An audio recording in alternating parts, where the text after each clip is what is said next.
Salut Max, Salut Jean, enchanté de te rencontrer. enchanté aussi. Merci de venir ici malgré ton emploi du temps très chargé. Écoute, avec grand plaisir, merci pour ton invitation. Du coup, j'ai cette habitude de ne pas présenter la personne que j'interviewe parce que je pars toujours du principe que la personne qui te connaît le mieux, c'est toi-même. Donc est-ce que tu veux nous en dire un petit peu sur qui tu es et ce que tu fais?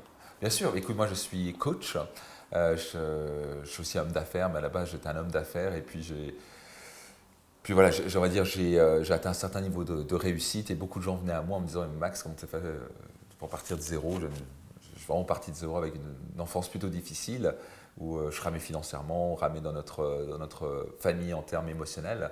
Et donc en gros, je suis arrivé à un point où d'un coup, en effet, j'avais réalisé, même dépassé tous mes objectifs de vie. Et les gens venaient à moi en disant mais comment t'as fait? Et donc je me suis rendu compte que c'était bien de gagner beaucoup d'argent, c'était bien de voyager à travers le monde. Donc je suis très centré sur moi. Mais d'un coup, j'ai commencé à lire et à m'ouvrir, et surtout étudier les gens qui avaient de la vraie réussite pour moi, des gens qui étaient vraiment épanouis et heureux. Et je me suis rendu compte qu'ils me parlaient constamment de contribution. C'est pas ce qu'on va obtenir dans la vie, c'est plutôt ce qu'on va donner dans la vie. Et c'est là où naturellement, au fur et à mesure, c'était comme un appel du cœur de devenir coach. Et donc maintenant, je donne des séminaires et des programmes online pour permettre aux gens de, en quelque sorte, libérer leur plein potentiel, croire en eux et accomplir leurs projets, leurs objectifs. Génial, pour qu'ils puissent pleinement vivre la vie qu'ils désirent. C'est ça, et qu'ils libérer leur méritent. plein potentiel. Souvent, on a ces barrières dans l'esprit et les gens s'empêchent tu sais, de croire en leurs rêves. Ils sont là en train de se dire oui, mais je peux pas y arriver, ou ils ont des bonnes excuses.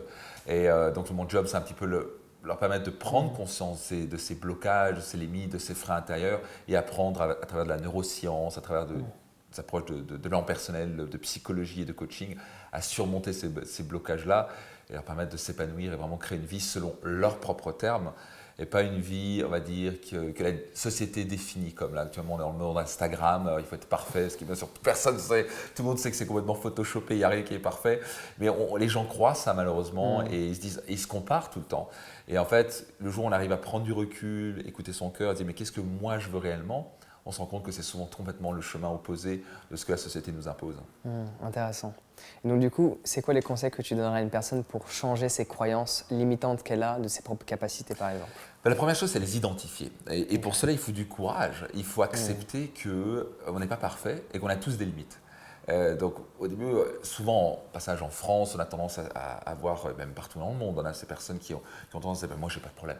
Accepter qu'on a un potentiel défaut, ça veut dire qu'on n'est pas assez intelligent, on a un défaut, on a un problème. Donc première chose, c'est accepter.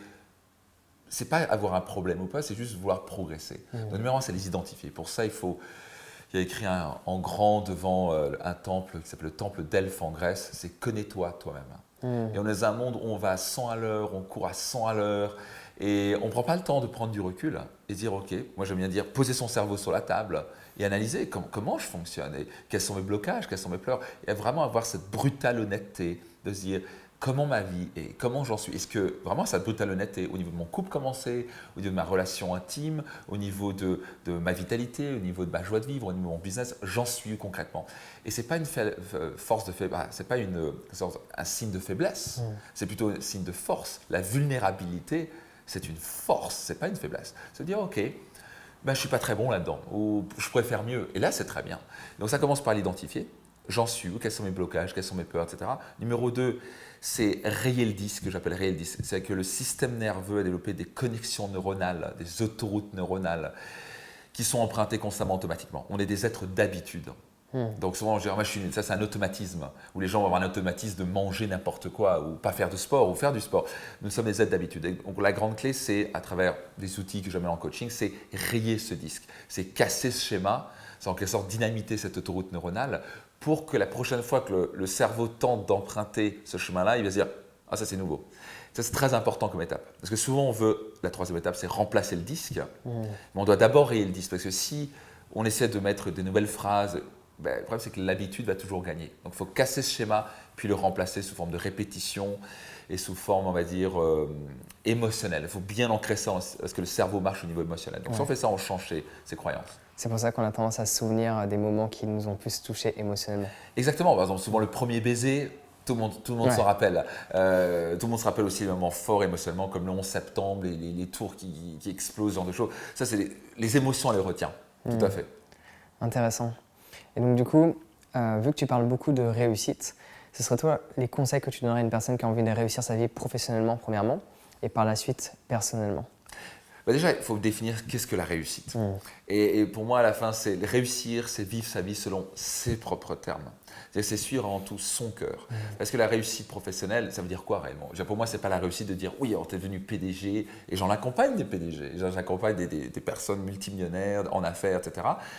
Et c'est des gens, certains, incroyables.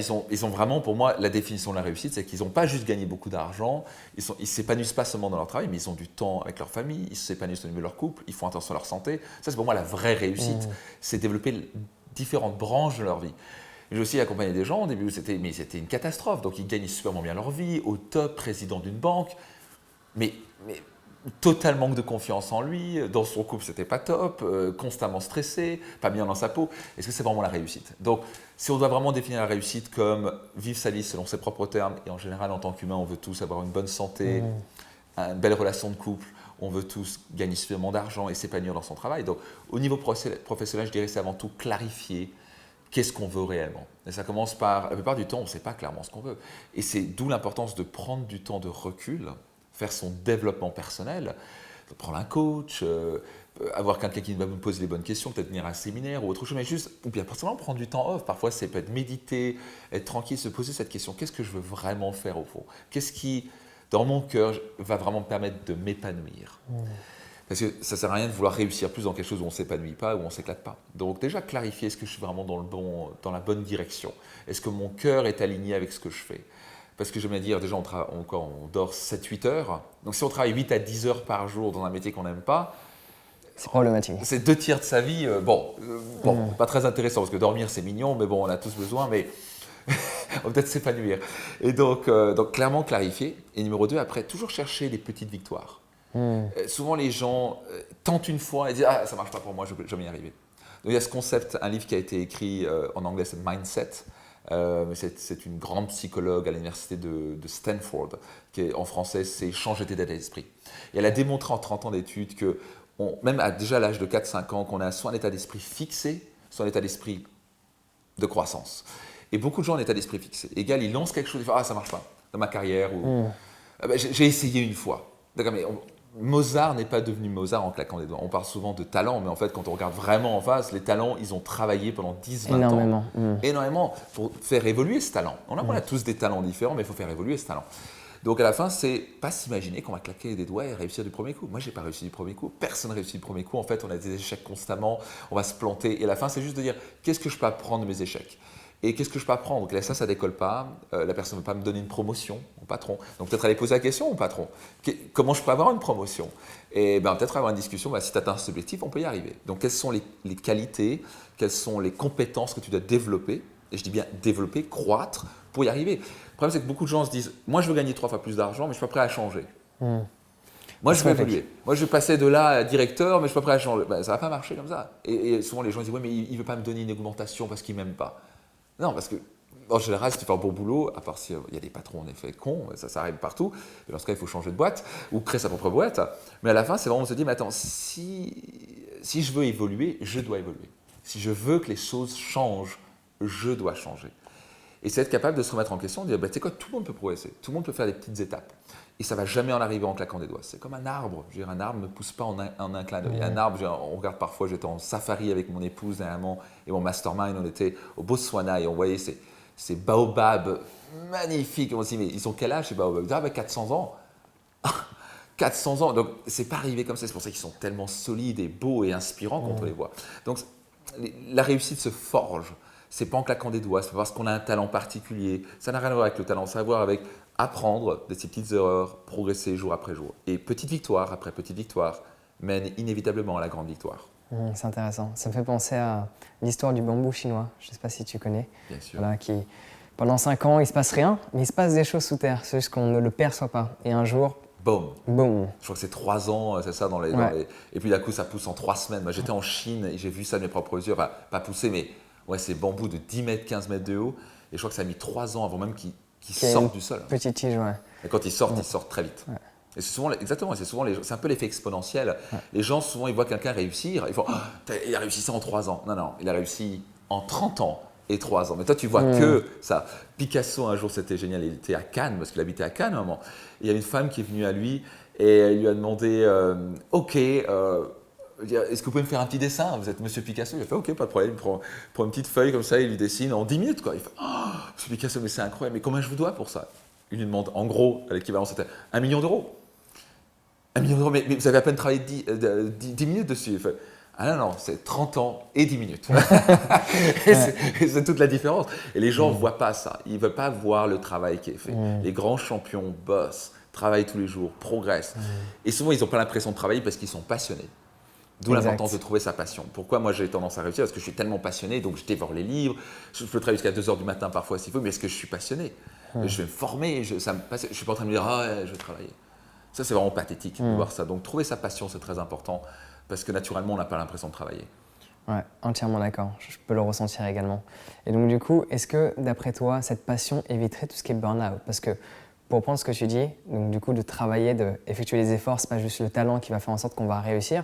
Il y a beaucoup de personnes qui se mettent du coup à charbonner, pour utiliser un terme français, ou hustle en anglais. Hustle, ouais, tout à fait. Charbonner, c'est en français? Charbonner, on dirait en français. Je pense que ce serait la meilleure traduction parce que du coup, c'est un terme qui est assez familier en anglais. Le charbon, c'est ça, voilà. tout à fait. Et il y a des gens qui vivent, expérimentent ce pseudo-burnout. Ouais. Alors, premièrement, est-ce que d'après toi, ça existe réellement? Et si c'est le cas, comment faire pour l'éviter?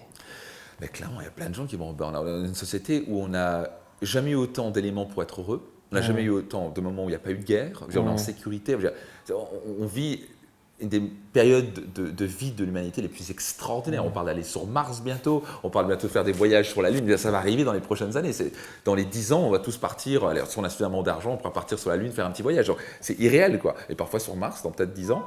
Mais donc, à la fin, le problème, c'est que les gens ont vraiment maîtrisé l'art, surtout au XXIe siècle, d'être malheureux. Et parce qu'ils n'ont jamais à travailler sur leurs émotions. Donc moi, j'ai jamais dit la qualité de nos émotions détermine la qualité de vie. Et donc, moi, je travaille beaucoup, mais je ne vais jamais en burn-out parce que j'aime ce que je fais. Et si je suis basé sur ce qu'on appelle la raison d'être, c'est-à-dire qu'une fois qu'on a trouvé sa raison d'être, une des premières choses par exemple qu'on fait à mon séminaire Destination Réussite s'appelle la raison d'être. On va trouver au fond sa raison d'être. Quelle est la raison pour laquelle je me lève le matin? C'est la définition en gros de sa mission. Et on a tout ça à l'intérieur de nous. Et je vois des gens qui pleurent, parfois des directeurs ou des femmes ou bref hommes qui disent en fait je dois passer à côté de ma vie quoi. Je suis en train de courir après je ne sais pas trop quoi, j'étais stressé tout le temps parce que souvent c'est je fais quelque chose pour obtenir l'attention des autres. Et souvent je ne l'ai pas. Je n'ai pas par rapport à moi ce que je veux. Donc les gens ils bossent comme des fous et ils veulent avoir la validation du patron. Et en fait ils se focalisent sur tout ce qui ne va pas bien dans leur vie. Donc déjà ça crée un stress émotionnel énorme. Parce que la quantité de travail en général ce n'est pas le problème. Physiquement on est capable de travailler beaucoup. Au passage, je recommande, c'est au passage, si on est en accord avec sa raison d'être, égal, on a envie de contribuer autour de nous, dans notre famille autour de nous, naturellement, on prend soin de soi. On prend soin de soi quand on a envie de contribuer. Quand on sent qu'on est responsable, par exemple, de ses enfants, on n'a pas le droit d'aller au burn-out. On doit prendre attention, méditer, prendre du temps pour soi, aller se faire un massage s'il faut. Moi, je le fais parce que je me dis, attends, là, je sens que je suis en train de tirer sur la corde. Et si moi, je suis en train de tirer sur la corde, ça va avoir un impact sur mon épouse. Je vais avoir un enfant dans 3 mois, donc je vais avoir un impact sur mon enfant, je vais avoir un impact sur mon business, sur mes collaborateurs, sur mes clients, et je n'ai pas le droit de faire ça.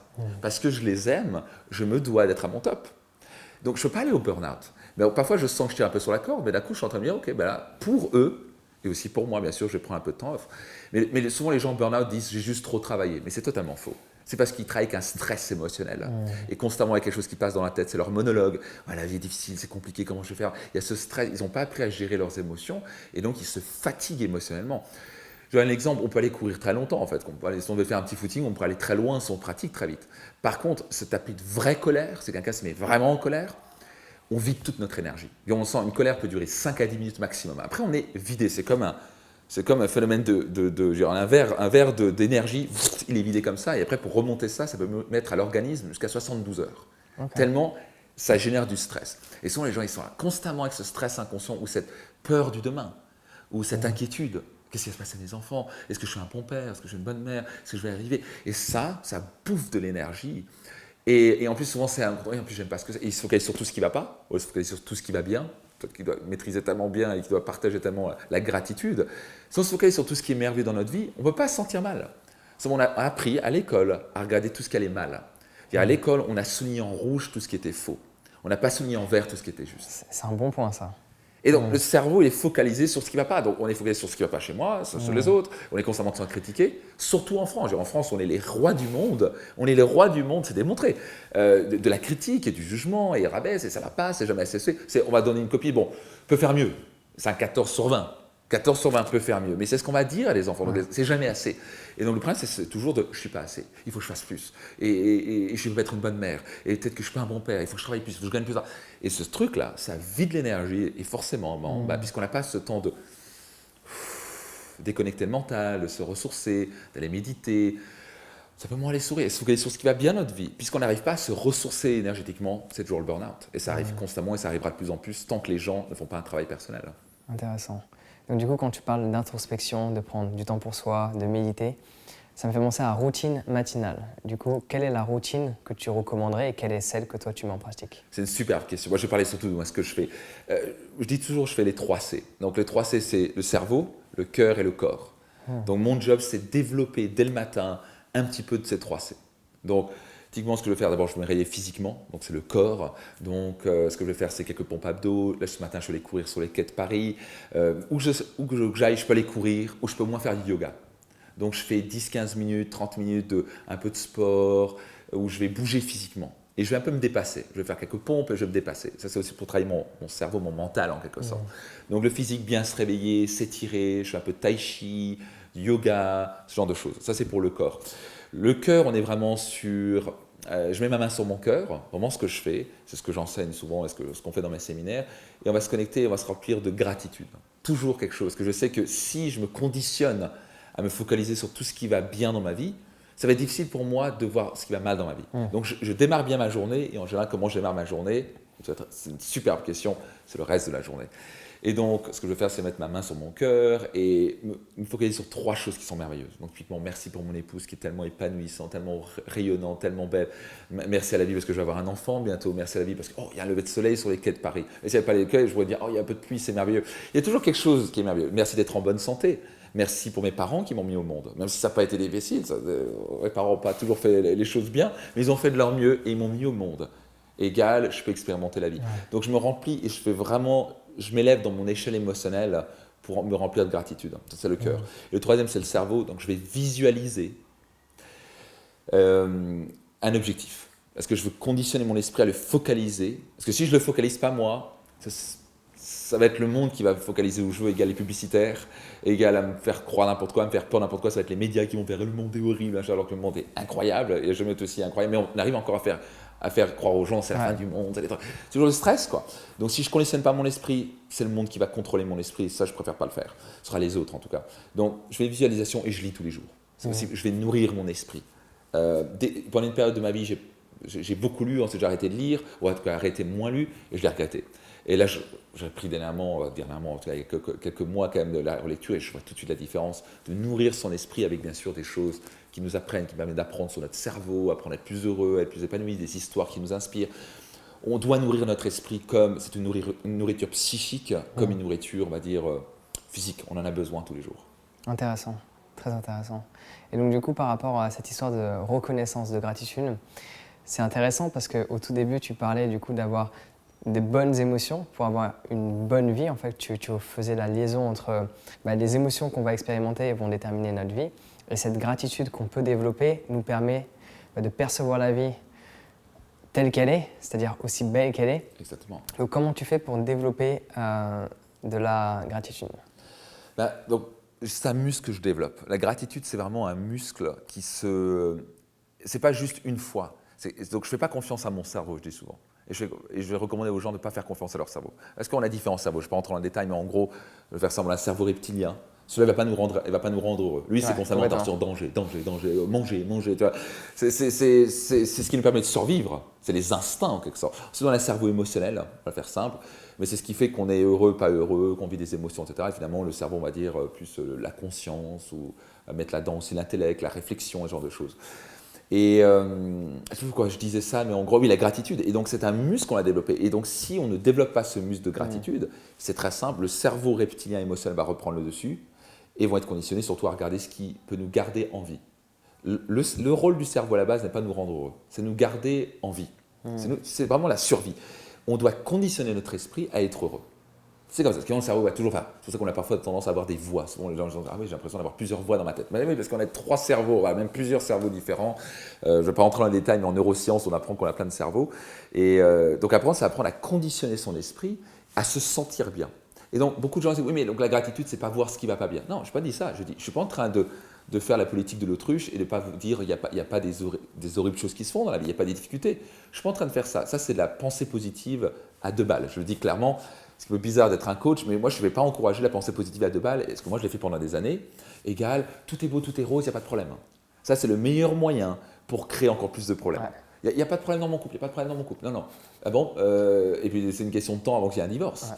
Donc, ce n'est pas éviter le problème. C'est juste se dire, c'est quoi, je vais être intelligent, je vais accepter qu'il y a des choses difficiles dans le monde, mais pour me sentir mieux, et pour permettre à créer plus de bonheur et de joie dans le monde, et pour permettre justement d'être plus utile aux gens autour de moi, je ne sers à rien quand je suis stressé et quand je suis négatif. Je ne sers à rien. En fait, j'alimente la négativité et j'alimente le problème. Donc, je me dois de me sentir bien. Et pour me sentir bien, une des meilleures clés, il y en a d'autres, mais bien sûr, une des premières bases, c'est la gratitude. Donc, moi, ce que j'aime bien faire, c'est mettre la main sur mon cœur, respirer profondément, fermer les yeux pendant une petite minute. Et ça, c'est une stratégie pour me concentrer sur le cœur. Et comme disait Blaise Pascal, le cœur a ses raisons que la raison ne peut pas comprendre. Et en fait, c'est un moyen de déconnecter son mental. Donc, le fait de respirer en son cœur, tu fais sûrement en méditation, respirer profondément, et d'un coup, le mental Il se calme. se calme. Donc, typiquement, on fait ça parfois même avec des salles de 500 personnes, et je vois l'énergie de la salle Ouais, ça qui switch. change. On voit les gens qui se détendent, la mâchoire qui se détend, et ils respirent dans leur cœur. Je demande juste de respirer dans leur cœur. Et au bout d'une minute, je me dis, ok, juste se dire, qu'est-ce qui est merveilleux dans ma vie maintenant? Qu'est-ce qui est merveilleux dans ma vie maintenant? Et donc, je me focalise, et vraiment, je ressens. Ce n'est pas juste intellectuel, c'est ressentir. Quelle chance d'être en vie. Je me dis, j'ai un cœur qui bat, et j'ai 2 bras. Si j'avais qu'un bras, je veux dire, moi j'ai un bras. Qu'est-ce qui est merveilleux dans la vie maintenant? Peut-être ça peut être mon épouse, son chien, le fait d'avoir un travail, le fait d'avoir un toit. Et moi, je suis allé en Inde pendant un mois, tu as sûrement été en Inde. Et on voit, moi j'ai rencontré des gens qui avaient rien, rien. Mais quand je dis rien, pas de dents, à peine de quoi manger, mais un grand sourire. Ouais. Et quand je posais leurs questions, moi ce qui m'intéressait, c'est sur quoi ils se focalisaient. Ils disaient, j'ai un chien, vraiment en mauvais état, j'ai des amis, parfois j'ai de quoi manger, mais un sourire, mais je dis, mais c'est pas possible, mais ils sont plus heureux Il y a que un sourire qui se perçoit dans les yeux aussi. C'est juste, il y a une profondeur d'âme, c'est extraordinaire. Je dis, mais ils sont incroyablement, et ils n'ont rien. Donc matériellement, ils n'ont rien, mais ils sont heureux parce qu'ils maîtrisent l'art de la gratitude. Ils savent tous les matins, je suis en vie. Déjà, je suis en vie. J'ai des amis. Déjà, ils sont heureux. Nous, en Occident, c'est Marie, mon iPhone, ça n'a pas du mort de machin. J'ai des followers. Je suis un following un petit peu moins que les autres. Oh mon Dieu, je suis nul. C'est pathétique. Mais ce n'est pas notre faute, c'est qu'on a été conditionné comme ça. Vraiment apprendre à se remplir de gratitude. Il y a un élément important, ce n'est pas seulement envers ce qu'on a comme cadeau à l'extérieur, c'est aussi se remplir de la gratitude envers soi-même. De quoi on est fier dans sa vie? Parce que souvent, on a cette estime personnelle qui vient au fond de nous, on a appris à ne pas être assez. On a souligné en rouge tout ce qui était faux. Et donc apprendre aussi à se donner la gratitude envers soi. En gros, merci, pour moi, merci Max, et félicitations Max d'avoir fait ça. Bravo d'avoir fait ça. L'auto-validation. Ouais, se renforcer, avoir construire son estime personnelle, juste en se rappelant, tu n'es pas si mauvais que ça. Tu as quand même réalisé ça. Et tout le monde peut se focaliser sur 2-3 victoires qu'ils ont réalisées. Parce qu'on a toujours tendance à dire, quand j'aurai ça, je serai heureux. Non. Donc, si tu n'es pas heureux avec ce que tu as maintenant, tu ne seras pas heureux avec ce que tu auras plus tard. Entièrement d'accord. Et c'est vraiment apprendre à apprécier ce qu'on a maintenant, apprécier qui on est maintenant. Comme ça, on pourra aussi apprécier les choses plus tard. C'est ce concept. Moi, j'étais typiquement le type homme d'affaires. Il faut que je gagne X milliers, dizaines de milliers d'euros par mois. Et quand j'aurai ça, je serai heureux. Et je me rappelle, moi, je ramais financièrement à mes débuts, j'avais 21 ans. Puis je devais les affaires, puis du coup, je décollais au-dessus de 3 000 euros par mois. Et pour moi, c'était le top. Et une fois, j'ai dit 3 000, il me faut 5 000. 5 000, c'est bon, j'aurai plus de problème. Et donc, c'est 5 000. Et moi, j'étais visé, ok, 10 000, c'est bon. Et moi, j'ai une amie qui s'appelait Raymond, qui est du développement personnel, et qui me dit, en fait, tu es comme un âne qui court après une carotte que tu n'auras jamais. Tu ne seras jamais à 10. J'ai détesté, j'ai failli la tuer. Je lui ai dit, comment tu peux me dire ça? Et quand je suis rentré le soir, je l'ai rappelé le lendemain matin, et j'ai dit, écoute, Raymond, merci. Parce que j'ai compris ce que tu m'as dit. J'étais pas heureux. Je me suis dit, quand j'aurai 5 000, je serai heureux. Et moi, je me dis, c'est quand 10 000, et en fait, je serai l'éternel insatisfait. Et donc, je n'avais pas apprécié ce que j'avais. Je lui ai dit, c'est quoi, Max? Tu vas apprécier gagner 5 000 par mois. Le plus important, tu vas apprécier ce que tu as et qui tu es, les amis que tu as autour de toi. Et surtout, c'est OK de gagner plus d'argent. Et j'en ai gagné plus, j'ai même tué ça beaucoup plus. Mais ce n'est pas le plus important, c'est surtout apprécier le chemin pendant que je gagnais plus d'argent. Et l'argent, à la fin, c'est mignon, mais ça permet de plus de confort. Et moi, je trouve que l'argent, c'est aussi un moyen extraordinaire pour redonner de l'argent. Par exemple, mon livre, je redonne tous les bénéfices de mon livre à but caritatif. Et pour moi, ça, c'était une vraie motivation de me dire, je veux aussi être cette personne qui ne gagne pas juste de l'argent pour gagner de l'argent, mais qui peut redonner, qui peut être aussi utiliser l'argent pour quelque chose de bien. Mais en tout cas, voilà, donc ça c'est important d'apprécier son chemin, d'apprécier qui on est, d'apprécier les gens autour de nous. Et c'est un muscle qui se travaille tous les jours. Les périodes. Les dents. Et c'est ça, au moment où on se dit c'est bon, pas besoin de le faire, on redescend. Ouais. Jamais faire confiance en son cerveau. On doit le conditionner tous les jours. Comme on doit s'hydrater tous les jours, on doit nourrir notre esprit, on doit conditionner notre esprit sur la gratitude. Donc voilà concrètement comment je le fais et ça a totalement transformé ma vie. En quelques semaines, quelques mois, mais je commençais à plus être frustré. J'étais constamment frustré, tout comme là, écoute, mais tout va bien. Avant, je m'agaçais. Il y avait un problème dans l'entreprise, je pétais les plombs, je me mettais en colère. D'un coup, c'était juste, ok, il y a un problème. Ok, c'est quoi la solution? Et donc, j'étais immédiatement sur la solution plutôt que péter les plombs, envenimer la situation, m'engueuler avec un collaborateur qui va juste envenimer les choses. Donc, ok, il a merdé, écoute, on va avoir une discussion et puis on va se calmer. Mais c'est juste, par contre, ça, il faut que tu fasses attention. Mais alors, si ça se répète, on va avoir une autre discussion. Mais on va plus s'énerver. Parce qu'au fond, la vie va bien, quoi. Tout va bien. Une fois qu'on se focalise sur hey, j'ai de quoi manger, j'ai un toit, j'ai des amis, la vie va bien, la vie est belle, quoi. Donc en fait, c'est intéressant parce que tout ce que tu exprimes, c'est pour avoir non pas une vie riche financièrement, mais avoir une vie riche tout court. Exactement. Dans tous les sens du terme, sur tous les aspects. Dans tous les domaines. Pour moi, j'aurais beaucoup d'argent et il y en a trop, malheureusement, qui sont là. C'est bien, beaucoup d'argent, mais tu n'es pas épanoui, tu es stressé, tu critiques tout ce qui bouge, ton couple part en cacahuète et tes enfants ne veulent pas te voir. Est-ce que c'est vraiment la définition de la réussite? Non, pour moi, la réussite, à nouveau, c'est vivre sa vie selon ses propres termes et en général, c'est vraiment développer tous les plans de sa vie, toutes les branches de sa vie. Donc, apprendre à gérer son temps, pour avoir le temps qu'il faut, avoir une bonne santé, ça commence par là. Sans pas en parler, du coup, c'est quelque chose qui m'intéresse. Comment gérer son temps, comment gagner du temps, il y a cette notion de gagner du temps, alors quoi, comme si on pouvait le posséder, mais comment, du coup, gérer le temps? Alors, gérer le temps, ça, je travaille tous les jours dessus. Et je ne connais aucune personne qui est arrivée à un point où tu maîtrises parfaitement. Je pense qu'on peut arriver à un niveau de discipline où on peut vraiment faire un bon job. Moi, j'y travaille encore tous les jours. C'est probablement encore la branche où je dois travailler encore mieux. Et j'ai même décidé à un moment de dire que je vais me prendre un vrai spécialiste, un coach, quelque part, mais vraiment m'aider encore mieux. Donc, je le fais déjà beaucoup mieux. Je pense que par rapport à la plupart des gens, je gère bien. Mais je trouve que c'est tellement important. C'est notre temps, c'est tellement précieux. Une journée perdue, on ne peut plus jamais revenir en arrière. On peut perdre 10 000 euros et les refaire. Pas une journée, pas une année. Et donc, en fait, je pense que j'ai fait plutôt un bon boulot et je vais expliquer quelques clés, mais je vais aller encore plus loin, juste pour dire que je continue toujours à travailler sur moi. La première chose pour le temps, c'est définir ses priorités. Parce que ce n'est pas juste comment on peut faire plus de tâches stupides et inutiles, surtout qu'on pourrait déléguer ou qu'on n'a pas besoin de faire. C'est vraiment définir qu'est-ce qui est réellement important pour moi. Donc ça nécessite déjà prendre du temps et dire, ok, c'est quoi mes priorités de vie? Et le problème, c'est que dans l'agenda, moi, quand je coach quelqu'un, ce que je vois dans l'agenda, c'est tout ce qui va avec le travail. Et c'est un vrai problème, parce qu'on a été conditionné depuis tout petit. On va à l'école, mathématiques de 9h à 10h, et puis français de 10h à midi. On a été conditionné à qu'est-ce qu'on doit faire, et surtout le travail. Et ce que je ne vois pas dans l'agenda, et pire, encore les gens, ils ont une longue liste de tâches qui ne se finit plus, et qui en plus, puisqu'elle ne se finit jamais, c'est toujours, ils ont l'impression de jamais accomplir quelque chose, parce qu'au moins ils ont fait 3, il y en a 4 qui se rajoutent. Ça, ce n'est pas une bonne idée. Donc, la première chose, c'est définir clairement ses priorités. Égal, c'est quoi ma priorité de vie? Si mes enfants sont une priorité, alors je dois mettre dans mon agenda une priorité. Ça va être dans l'agenda. Le problème, c'est que les gens ne le voient pas. Et donc, ils n'ont jamais le temps avec les enfants. Ils ont le temps, pourquoi? J'ai vu une statistique dernièrement, c'est peut-être alarmant, mais c'est vrai. En gros, il y a 12 minutes de qualité par jour pour ces enfants. 12 minutes de qualité par jour. Le reste du temps, c'est va faire tes devoirs, va prendre ta douche, va ceci, soit on est au travail, soit... C'est horrible. Ouais. C'est pas avoir des enfants et passer 12 minutes de qualité. Mais... Pourquoi les avoir? Pourquoi les enfants? Ouais. Mais c'est du délire. Mais seulement, par contre, on est bon à leur dire les devoirs, les ceci, des trucs bien sûr qui ne servent pas à grand-chose en plus dans la vie. Mais bon, on va les embêter avec ça.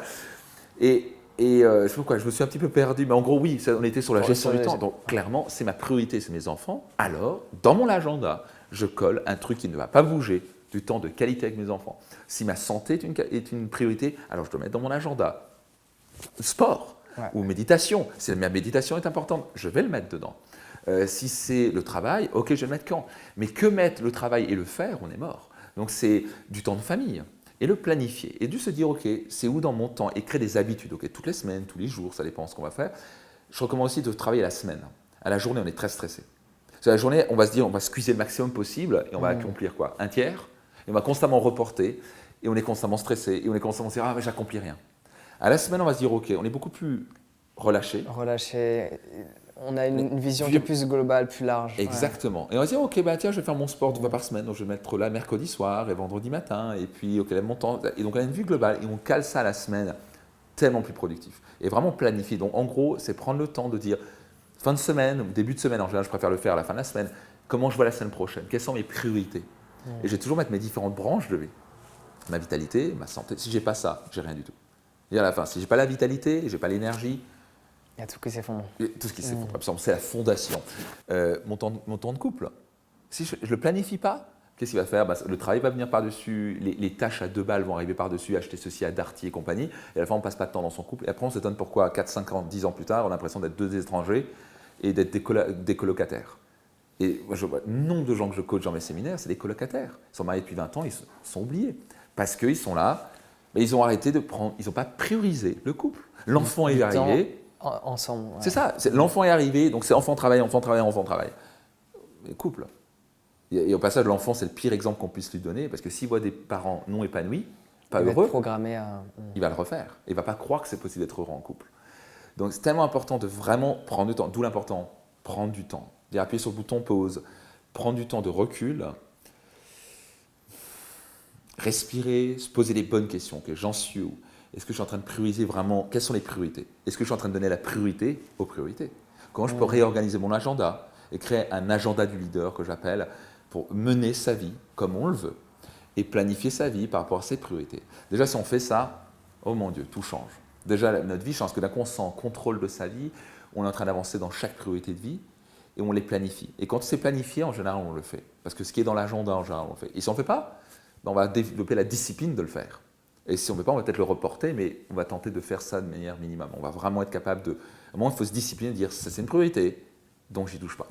C'est dans mon agenda. Donc oui, mais potentiellement, il y a un client qui peut venir. Ok, mais j'ai priorisé avec mes enfants. Mes enfants sont une priorité.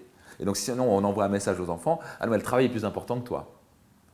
Et là, on envoie un message horrible. Au contraire, on est en train de dire, le travail est plus important que mes enfants et ma femme. Et donc, comment ils vont se sentir maintenant? Ils vont se sentir en numéro 2 et 3. Et donc, typiquement, quand je vois les couples que j'accompagne, c'est toujours ça. Ils ont l'impression qu'ils sont numéro 4, 5, 6. Et donc, comment ils peuvent se sentir heureux? Ils doivent se sentir en numéro 1. Au moins en numéro 1 bis avec l'enfant, mais pas en numéro 2 ou 3. Et donc, prioriser le couple, prioriser sa famille, prioriser ses enfants, prioriser sa santé, prioriser son développement personnel, prioriser ses passions aussi, faire ce qu'on aime. Tout doucement, c'est reprendre la musique, parce que ça va devenir une priorité pour moi. Je me dis, attends, j'aime la musique. Et j'ai un peu, parce que j'ai mis la priorité au business et à mon couple, c'est très bien. Maintenant, je me dis, je suis en période de vie, j'ai envie de reprendre la musique. Donc, tout doucement. Ça ne va pas être la méga priorité, mais j'ai envie de planifier ça. Et si je ne le planifie pas, je vais le faire à des choses absolument non importantes. Et donc, souvent, le faire à juste occuper le temps. Ce que j'ai appris, c'est que d'un coup, puisque maintenant on priorise les différentes branches de sa vie, on est beaucoup plus productif parce qu'on a moins de temps pour ça. Donc, au travail, c'est le classique. On sait que 20% de temps génère 80% des résultats. Ouais. C'est la règle du 80-20, Pareto, que tu dois connaître si bien. Mais donc, le meilleur moyen de se discipliner pour ça, c'est justement mettre du temps pour d'autres choses. Parce que d'un coup, en 4 heures, je suis tellement plus productif que parfois en 8 heures parce que j'ai le temps.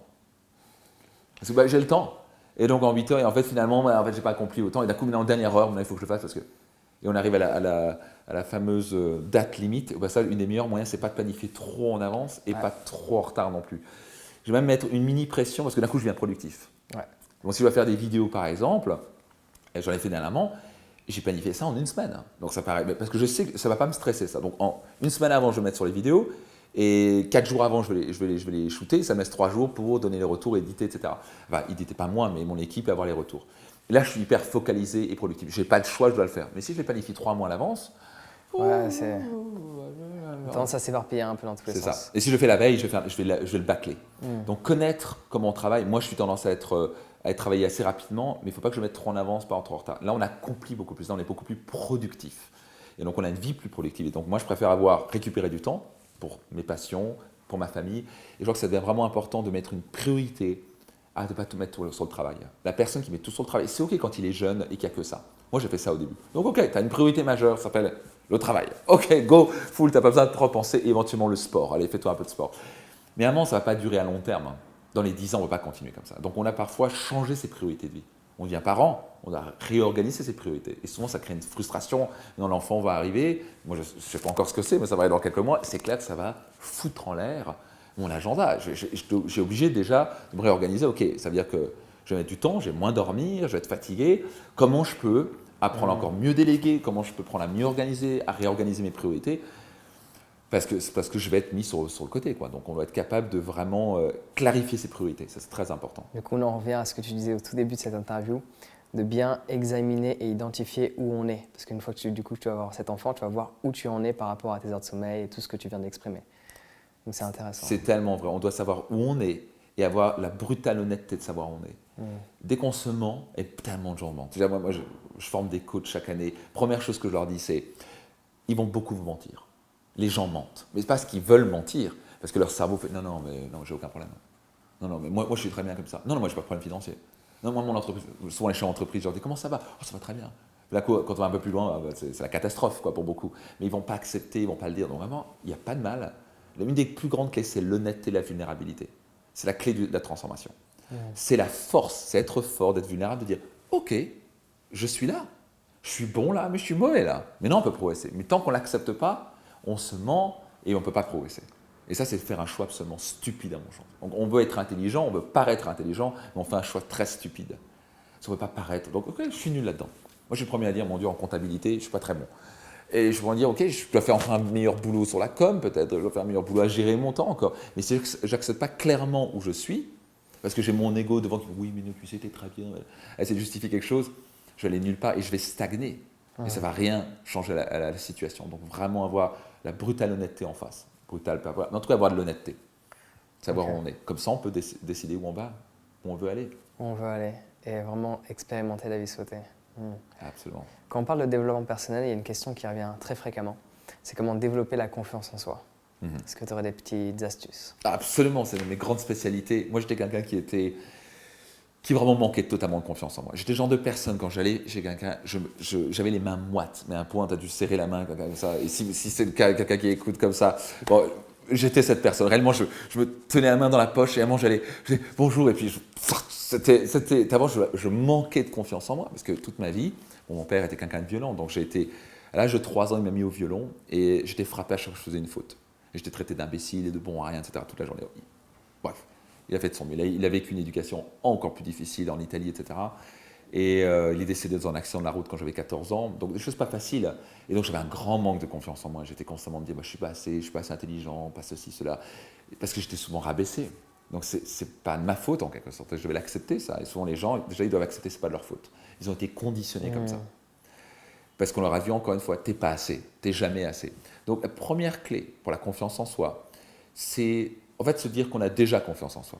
Et ce que je veux dire par là, c'est qu'on peut démontrer, je peux garantir que n'importe quelle personne qui dit avoir manque de confiance en lui, il a confiance en lui dans un autre domaine. Ouais.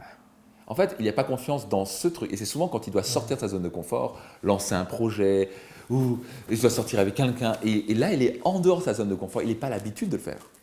Et donc souvent, il dit, j'ai pas confiance en moi. Mais en fait, je lui dis, ok, mais parle-moi de ton travail. Ah bon, mon travail, pas de problème, j'ai confiance. Parce que je suis artiste et ça, je me balade. Donc tu as confiance en toi. C'est juste que dans ce domaine particulier, tu n'as pas confiance en toi parce que tu es dans l'inconfort. Donc, non moins un chat, c'est tu as confiance en toi, mais c'est nouveau pour toi. On va changer les mots. C'est nouveau pour toi et tu es en dehors de ta zone de confort, donc ça te rend un petit peu inconfortable.